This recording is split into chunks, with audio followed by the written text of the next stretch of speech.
አንድም ሁለትም ሆነዋል መቀሌና አዲስ አበባ ዛሬ የጓዳና የሳሎን ያክል የተቀራረቡት ሁለቱ ከተሞች ያቶ ጌታቸው ረዳ የምሳና የእራት ቦታዎች ናቸው። በጦርነቱ ጊዜ አፈቀላጤ አሁን በሰላሙ ጊዜ ደግሞ ስራ አስፈጻሚ ሆነው ሽርጉድ የሚሉት አቶ ጌታቸው ረዳ ከሚያስተዳድሯት ትግራይ መዲና መቀሌ ይልቅ ውሎና ዳራቸው አዲስ አበባ ይመስላል። ጠቅላይ ሚኒስትሩ በተገኙበት ሁኔታ ላይ ሁሉ ሞቅ ባለ ፈገግታ ታጅበው እናያቸዋለን። አሁን እንደ ጦርነቱ ጊዜ መቀሌ ሩቅ አይደለችም። ምሳውን ስካይላይት ሆቴል ላይ የበላ ባለስልጣን ማወራረጃውን ፕላኔት ሆቴል ላይ ባንኩኒ ላይ ሆኖ ቢጨልጥ ከልካይ የለውም። ጊዜ ለነጌታቸው ረዳ ይህን ፈቅዶላቸው ነበር። ያሁኑ ጊዜ ጌታቸው ረዳ መለስ ቀለስ ግን ስጋት ያረበበበት ደብረጽዮንን መፍራት የታከለበት በህይወት መቆየት ይሉት ውጥን ያየለበት ነው። የዛሬውን ያድርገውና ያኔ መላዋ ትግራይ አጎራባቾቿ አማራና አፋር ጭምር በጥይት አረር ሲነዱ በድሽቃ ጩኸት ሲናጡ በድሮን ጥቃት ሲወድሙ በታንክ ድንፋታ ሲሸበሩ ጊዜ ግን አዲስ አበባና መቀሌ የሁለት ዓለም ምድሮች ነበሩ። ተሽከርካሪ አይጋለበባቸው፣ አውሮፕላን አይከንፈባቸው፣ ስልክና ኢንተርኔት አያገናኛቸው። እንዲያው የቅርብ ሩቅ ያን የምድር ሲኦል ጊዜ ፕሪቶሪያ በሚባል ስምምነት አሽቀንጥረው ከጣሉ በኋላ ግን ያልነው ሁሉ ሆነ። ዱቄቱም ተጋግሮ የሚያጠገብ እንጀራ ወጣው። የቀረውን ህጋዊነት ይጎናጸፍ ዘንድም እንደራሴዎቻችን ሰበር አዋጅ አጸደቁለት። የሞተው ሞቶ ያለቀው አልቆ የወደመው ሁሉ ወድሞ አለቆቹ ሰላም ፈጠሩ። ይሄ ነው የጦርነት ማግስት ትራጀዲ። አሁንም ታዲያ በዚህ አይነት ድራማ ጡዘት ላይ ነን። የተወጠረው ረግቦ መላላቱ ላይ ቀር ባህር ዳር የጄኔራሎቹ አዲስ አበባም የፋኖ መፈንጫ መሆናቸው ላይ ቀር የሚሞተው ሞቶ የሚያልቀውም አልቆ የሚወድመውም ወድሞ አለቆቹ መታረቃቸው ላይ ቀር በትግራይ ያየነው ሁሉ በአማራም እየሆነ ነው። ባጭሩ ታሪክ ራሱን እየደገመ ነው። ጦርነት ይሉት ክፉ በሽታ ለማሰብ እንኳን ጊዜ ሳይሰጠን የእናቱን መቀነት ያስደነገጠ ክፉ ልጅ በበርበሬ እንደሚታጠነው ጦርነት በባሩድ ሽታው ደጋግሞ እያጥነን ነው። ከጎረቤቱ ትግራይ ክልል ተምሮ አዋጭ ስልት መቀየስ ያቃተው የአማራ ፖለቲካ ስመ ብዙ ሆኗል። ፋኖን እንዲህ አይነት የትጥቅ ትግል ውስጥ ላስገባው አመክንዮ እውቅና የሚሰጡ ነገር ግን በፋኖ ድርጊት ርር ኩምትር ብለው ድሮ ሲሰብኩት የነበሩት ኢትዮጵያዊነት የከደነውን ትግራዋይነታቸውን ከሞት ቀስቅሰው የሚደሰኩሩ መላሶች የአማራን ፖለቲካ መረማመጃ ያደረጉት። በትግራይ አንዳች ኮሽታ በተሰማ ቁጥር የሚደነግጡ የውጭ ሀገር ተወካዮችም ታዲያ ሰሞኑን በመቀሌ የሰፈነውን ውጥረት አይተው ከያሉበት ተጠራርተው መግለጫ መስጠታቸው የፋኖን አንደበቶች ሚይዙት የሚጨብጡትን አሳጥቷቸዋል። እንደዛ ከሆነ ደብል ስታንዳርድ አለ ማለት ነው። ለምንድነው አማራ ክልል የማያደርጉ? ለምንድነው ኦሮሚያ ክልል የማይሄዱት? እንደዚህ በየሳምንቱ ሲመላለሱ ነበር አይደል? ትግራይ ወደ መቀሌ ምናምን ነገር ለምንድነው እንትን የማይሉት? ያ የሌላው ክልል ግጭት አያሳስብም ማለት ነው። የሌላው ክልል ግጭት እንደው የሌላው ክልል የሚጠፋው ህይወት አይደለም ማለት ነው። እሱን ነገር መጠየቅ አለብን። ግን አሁንም ጥሩነቱ ምንድነው?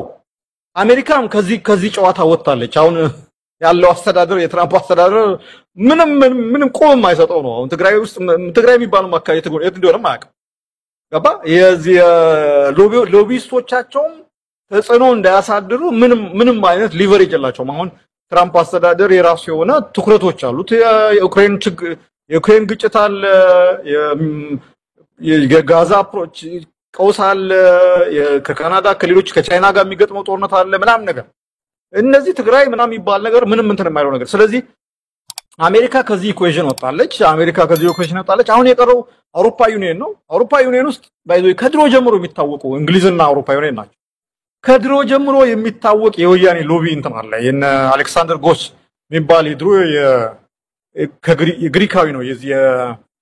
የአውሮፓ ዩኒየን የአፍሪካ ቀንድ ልዩ መልእክተኛ የነበረ ሰውዬ በቃ እሱ ወገቡን በቀበቶ ታጥቆ ለወያኔ ሎቢ የሚያደርግ ሰውዬ ነው። ግሪክ እንትን ነው አንድ ጊዜ አግኝቼው ነበር። እነሱ ናቸው እንደዚህ አይነት ጫና የሚያደርጉትና እንትን የሚሉትና በሂደቱ ላይ ምንም ተጽዕኖ የላቸውም። ያው ሞከሩ አይተሃል አይደለ? መቀሌ ሄደው አንድ ጌታቸውን አንድ ደብረጽዮንን የአንድ ፓርቲ የውስጥ ችግርን የውጭ ሀገር ዲፕሎማቶች ለመዳኘት ሲሉ እንግዲህ አስበው ኢትዮጵያ ዲሞክራቲክና ሪፐብሊካን ፓርቲዎች ተጣልተዋልና እነሱ ላስታርቅ ብሎ የሚያስብም የለም አይደለ? ኢትዮጵያ ሌላም ሀገር ማለት የሚያስብም የለም። ምን አገባችሁ ነው? ምን አገባ አርፈ ተቀመጥ ነው የሚባለው። ሺት ኦፍ ካንትሪስ ነው የተባልነው። ሺት ኦፍ ካንትሪስ ምናምን ነገር ምን አገባው? እና በዚህ ነገር ላይ እኔ እንደ አንዳንዴ እኮ አብይ አህመድ እንደ መንግስትም አያስብም ምል ለዛ እኮ ነው እንዴ ጠርቶ ይሄ ጣልቃ ገብነት ነው በዚህ ከዚህ በኋላ እንዲህ አይነት ነገር ውስጥ ብትገቡናችሁ ፐርሶና ነው እንግራታ ነው እንትን መናደርገው በ24 ሰዓት ከዚህ ሀገር በ48 ሰዓት ከዚህ ሀገር እንድትባረሩ ነው የምናደርጉ ብሎ መናገር መቻል አለበት እና እንትን ነው ግን እነ ደብረጽዮንም እና ጌታቸውም ሁሉ ነገር እንትናቸው አሁን ትኩረታቸው በእንግሊዘኛም በምን የሚያደርጉት ነገር ዓለም አቀፉ ማህበረሰብ ድረስልኝ እንዲያርግልኝ ያሉበት ሁኔታ ያለው አይ ዶንት ቲንክ አሁን ዓለም አቀፍ ማህበረሰብ የተባለው የአውሮፓ ዩኒየን ያን ያህል አቅም ያለው አይመስለኝም አሜሪካ ከሌለች በነገራችን ላይ የአውሮፓ ዩኒየን ዝም ብሎ ነገር ነው የሾቀ ነው ደካማ ድርጅት ነው እንት ነውና ብዙ የሚቀይረው ነገር የለም ግን ምንድነው የሀገር ክብር የሚባለው ነገር ማስከበር መቻል አለበት ነው ስቶፕ በቃ ይሄ ነገር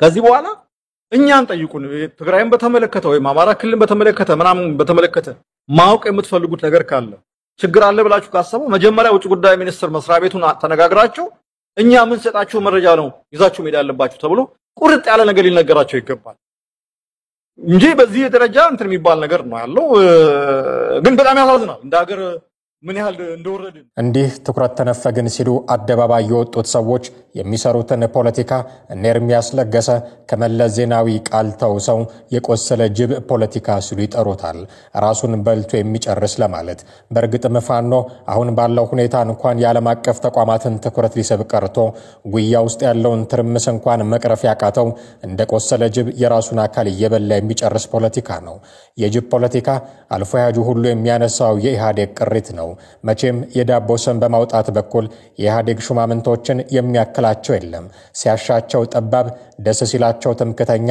አይነ ውሃ ሲደብራቸው አደገኛ ቦዘኔ ፕሮፓጋንዳ መስሪያ ሲያደርጉህ ደግሞ አኬልዳማ ብቻ የማይሉ የለም ዳጎስ ባለ ሰነድ ውስጥ እንኳን ሳይቀር ተሰንቅሮ የሚገኝ የቆሰለ ጅብ ፖለቲካ የሚባል መዝገበ ቃላት ያለው ስም አውጪ ነበር ኢህአዴግ ይሄን ሌጋሲዮን የቀንጅብ ብለው ስም በማውጣት ያስቀጠሉለት እንዳሉ ሆነው ዛሬም ግን ስም መለጣጠፉ አላበቃምና ቀደም ሲል እኛ ትኩረት ተነፈግን ሲሉ የሰማናቸውን ሰዎች አከርካሪ መስበሪያ ሆኖ የተመዘዘው ስያሜ ይሄው የጅብ ፖለቲካ የሚለው ነው ይሄንን የአማራ ፖለቲካ ኦሮማራ ብለው ሰይመው ህዋትን ካባረሩት ሰዎች ጋር መስፋት አደጋ አለው የሚሉት ደግሞ አቶ ጌታቸው ረዳ ናቸው አቶ ጌታቸው ይህን በሚናገሩበት ጊዜ ገና ሰሜን ዕዝን አላጠቁም ነበር መብረቃዊ ጥቃታችን ያሉትን ኦፕሬሽን ከመፈጸማቸው ጦር ተማዘው ከመተላለቃቸው በፊት ገና በዛቻና ፉከራ ፌዝ ላይ ያሉ ነበር አቶ ጌታቸው ረዳ የኦሮማራን ጥምረት የእሳትና ጭድ ጥምረት ብለው የጠሩት አሁን አቶ ጌታቸው ረዳ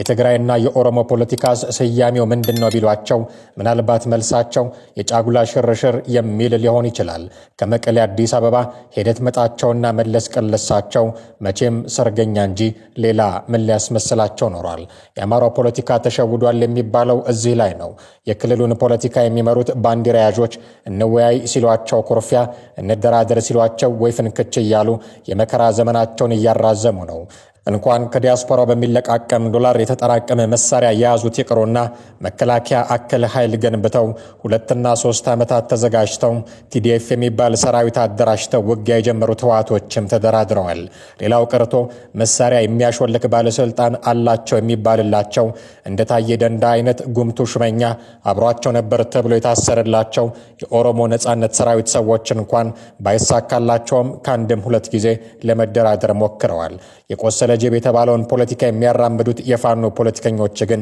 ውጊያውንም ደፈጣውንም ተከነውበት ዲፕሎማሲና ድርድሩ ላይ ግን ወገቤናሉ አነከሱ እነጌታቸው ረዳ ግን ቀድሞ በሁለት በኩል እንደተሳለ ሰይፍ ይቋረጥ የነበረው ምላሳቸውን አቅበው አሁን አዲስ አበባ ላይ የሚንጎማለሉ ፖለቲከኞች ሆነዋል ለታሪክ ከተቀመጡት የሰውየው ንግግሮች መሃል አንዳንዶቹ አሁን ጊዜያቸው ነውና ብቅ ብለው እንደገና መሰማት ጀምረዋል የአማራ ብልጽግና ፓርቲ የሚባለው የአማራ ህዝብ ፍላጎት ሳይሆን የአብይን ፍላጎት ለማሳካት ባህር ዳር የተቀመጠ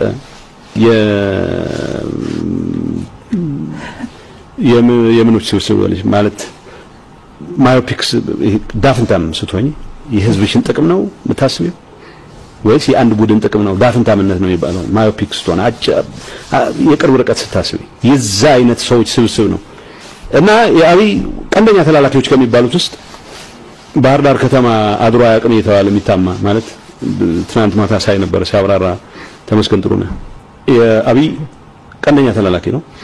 የአብይ ተላላኪ ነው ብቻ ሳይሆን የአማራ ልዩ ኃይል አይጠብቀውም፣ የአማራ ሚሊሻ አይጠብቀውም። እንዲህ የነበረው አንደበት ነው እንግዲህ አሁን ከደብረ ጽዮን ዱላ አድኑን እንጂ ያለ በየሆቴሉ መግለጫ የሚሰጠው። ይህን አቶ ጌታቸው ረዳ ልመና ሰምቶ ፌዴራል መንግስቱ ምን ሊያደርግ ይችላል የሚል ጥያቄ ስፍራውን መቆጣጠሩ አይቀርምና ወደ እነርሱ ቀረብ ያለው ውስጥ አዋቂ የሚለውን እንስማ። በአሁን በቅርብ ርቀት ውስጥ ወይ ደግሞ ዛሬ ነገር ተብሎ መንግስት ታጣቂ መንግስት ኃይሎች ይገባሉ ተብሎ አይጠበቅም። ምናልባት የመንግስት ነገር የሚኖር ከሆነ የተመረጡ ኢላማዎችን የተመረጡ እንትኖች ላይ እርምጃ ከመውሰድ ያለፈ እንደማይሆን ይጠበቃል። ስዩም ተሾመን መስማት መንግስትን መስማት ነው ብለው አቶ ልደቱ አያሌው ውስጥ አዋቂነቱን በአደባባይ ያወጁለት ስዩም ደግሞ ደብረ ጽዮን አዲስ አበባ ከመጣ እሰሩት የሚል ትዕዛዝ ሲሰጥ ተሰምቷል። አይተ ደብረ ጽዮን አዲስ አበባ መጥቷል። አዲስ አበባ መጥቶ ከሆነ ተመልሶ እንዳይሄድ እዚህ የቆም ስር ሰሩት። ለቃችሁት እንዳትሄዱ በጭራሽ። ይሄ መመሪያ ነው። ይሄ ቀጥታ ለሁሉም ለሚመለከተው አካል የተላለፈ መመሪያ። ለምን ዝብያየው ሰውየው ዝብየ ሳየው ግራ ይገባኝ ነገር አንድ ደብረ ጽዮን አይቀየርም፣ በፍጹም አይቀየርም። ማለት ምክንያታዊ ፍጡር ሆኖ ማሰብ ማስተዋል የሚችል ሰው ሆኖ በራሱ ጭንቅላት መመራት የሚችል ሰው ሆኖ ጥሩና መጥፎን ትክክልና ስህተትን መለየት ችሎ በራሱ ጭንቅላት አስቦ የሚመራ ሰው አይደለም። ግዑዝ ነው ይሄ ሰው። የስብሃት ነጋ ፈረስ ነው። የኢሳያስ አፈወርቂ በቅሎ ነው ሰውየው። ምንም ጭንቅላት የሚባል ነገር ያለው ጭንቅላት ሲባል ያው እንግዲህ ጭንቅላት ሲል ሙሉ ሰውነት አለው አይደል? ምን ለማለት ፈልገ ነው ካላችሁ ጭንቅላት የሚባለው በምክንያት ማሰብ የሚችል በሞራል መርህ የሚመራ ሰው ከሆነ ብቻ ነው ሰው የሚባለው። ሰውን ከተራ እንስሳነት የሚለየው ሁለቱንም ማሟላ። በምክንያት ማሰብ አይችልም። የትኛውን ባረግ ምን ያመጣል የሚለው ነገር መገንዘብ አይችልም። ያም ብሎ ወስዶ ፎክሮ ምን እንዳደረሰ ሁላችንም ባይናችን አይተናል። ጦርነት ገብቶ ምን እንደደረሰ እኮ እዛ እንጨት መስሎ እዛው እንጨት ሆኖ መቅረት ነበረበት ሰውዬው። አሁን እንጨት መስሎ መጥቶ እንደገና ደግሞ አሁን መልሶ ጦርነት ያስገባን ያለውና ይሄ አንድ ነገር ነው።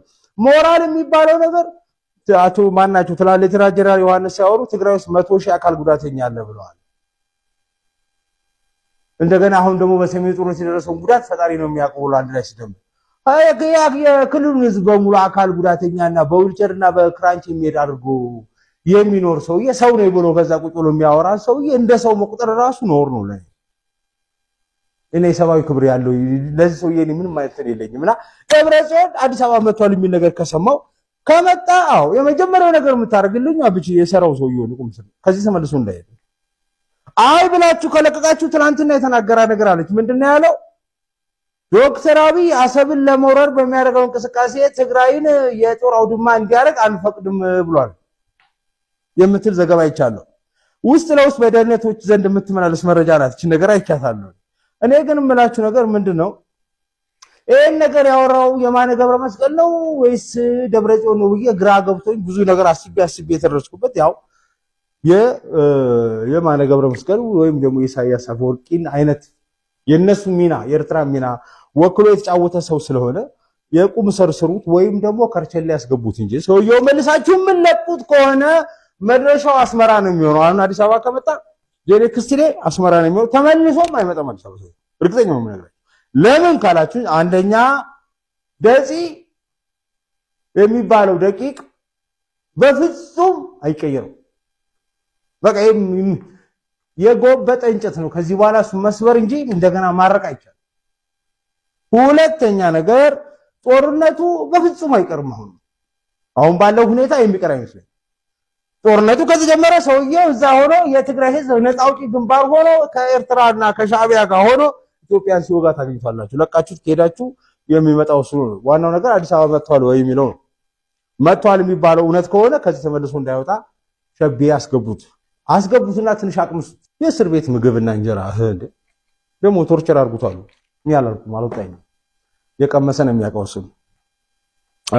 የእስር ቤት ምግብና እንጀራ እንደኛ ልሙት ሽሮ እየበላ ይኖር እስቲ ይቅመሰው። እንደዛ ሲሆን ምናልባት ይገባ ይሆናል። ለማንኛውም ከመጣ ይሄ ወንበዴ ነው። ይሄ ፓርቲ ሊቀመንበር፣ የሀገር መሪ፣ የክልል መሪ ቅብርጥስ የሚባለው ነገር አይገባውም በጭራሽ። ለምንም አይመጥንም ሰውየው። ጭንቅላት የሌለው ጉዑዝ አድርገው ፈጥረው ነው እዚህ ቦታ መጀመሪያ የሚያስቀምጡት። ይሄን ጉዳይ አስመልክቶ ዶክተር ማናቸው ጀነራል ዮሐንስ ገብረመስቀል ትላንትና ከሰሞኑ መነሻ አድርገው በብዙ በስፋት እንሄድበታለን። እሱ ነገር በጣም ገራሚ ነገሮች አሉት ውስጡ እንድታዩትም ትመከራላችሁ። እንግዲህ ሁሉንም ከያሉበት ሰብስቦ መቀሌ ላይ ትኩረት እንዲያደርጉ ያስገድዳቸው ትንቅንቅ ነው ፋኖን ትኩረት ተነፍጌያለሁ ብሎ እንዲጮህ ያደረገው። አቶ ጌታቸው ረዳ ደግሞ ይግረማችሁ ብለው ዛሬም ዓለም አቀፍ የዲፕሎማቲክ ማህበረሰቡን ሰብስበው ማብራሪያ ሲሰጡ ነው የዋሉት።